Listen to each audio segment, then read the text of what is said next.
All right, Donald Trump is no longer self-funding for a general election campaign. As I said, when we were showing a clip from an interview with him back last fall, he wasn't ruling that out. So this should not come as a surprise to people. GOP fundraiser Anthony Scaramucci has hooked up with the Trump campaign to help him out. There's very few who are better at this. But, you know, Anthony, looking at you, thinking of you, I mean, there are some who are holding back. They're not quite eager. Maybe they're offended. Maybe they're waiting this out. And as you pointed out, time's a wasted. I mean, can enough money be raised? Well, you know, I think so. I heard Carl Rove on earlier. I do think enough money can be raised. I think what candidate Trump is doing by bringing in someone like Steve Mnuchin, he's going to change the landscape once again in donor fundraising. And so we're laying out a map. It's going to take 3 months, basically, to raise the $1 billion that we're looking to do. Granted that we are behind, but I do think that the money is out there, Neil. And so it's just a matter of getting ourselves organized right now and going into what I would call a non-traditional bundler community.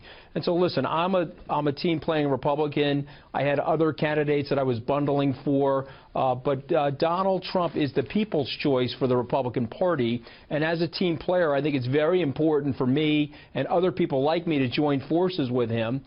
Because this is a big election. Elections, as we know, have consequences, and I want to be on the right side of this eventually. When you were handling that for Mitt Romney, you know, you were aggressively behind him, helping any way you could. You had other candidates before you settled on Donald Trump. Everyone was seeking you out for good reason. But Mitt Romney, as you know, Anthony, is not supporting Donald Trump, has no intention of supporting Donald Trump, has no intention of going to the convention. There are a lot of others kind of like him, like the entire Bush family skipping out, Lindsey Graham. I must say, more conventional Republicans, established Republicans, more than not are going to the convention, more are supporting him. But there is a tug of war here ahead of this Thursday powwow in Washington. Does that worry you as someone who's going to help Donald Trump raise money? Well, you know, listen, it feels like Yahoo and Pacific Yellow Pages back 20 years ago, meaning that the people that you're describing are more old-school Republicans. This is a historic time where there's going to be a business entrepreneur at the top of the ticket for the Republican candidacy. And so what typically happens is that the old-school business model, as that's breaking down, Neil, a lot of people get upset about that. I have an enormous amount of respect for the Bush family and for Governor Romney. I think they're world-class people.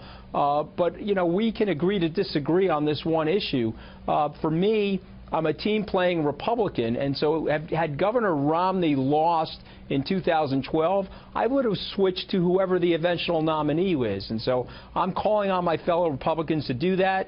I'm getting some pushback from that. There's no question about it. Who's giving you pushback? Yeah, well, listen, I mean, you just have to read the press to understand that there's a group of people that don't want any part of this. Brett Stevens, as an example, wrote an article today in the Wall Street Journal calling Hillary Clinton the conservative hope. And so that's a opinion out there that I actually disagree with.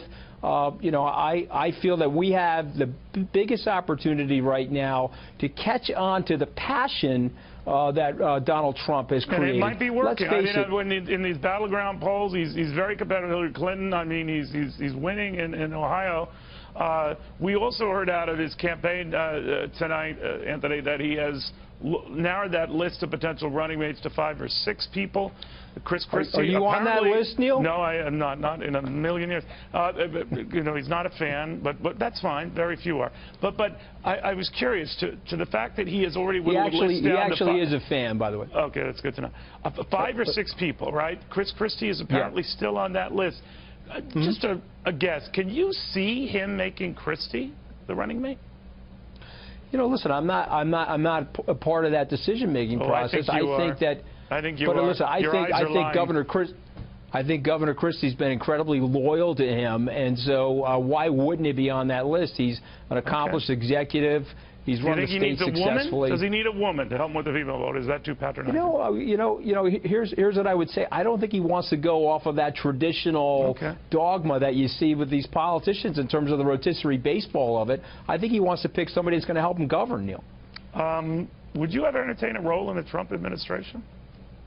Not me, sir. You know, I like being the host of Wall Street Week. I like coming on your show. You've resurrected and I it. I also like being an entrepreneur. I got Skybridge Capital to run, something I started myself. That's my calling, is to be an entrepreneur. I want to be part of the process, though, Neil, because like you know, in the state of New York, we are minority partners in our own lives. They're taking over 50% of our income, and so now you and I need to be part of that hiring process, in my opinion, which is why I get myself involved in these political campaigns. Very good. Anthony, it's always a pleasure. Anthony Scaramouche, the co-host of Wall Street Week, also one of the nicest guys on Wall Street. There are a few. There are a few. He's one of them.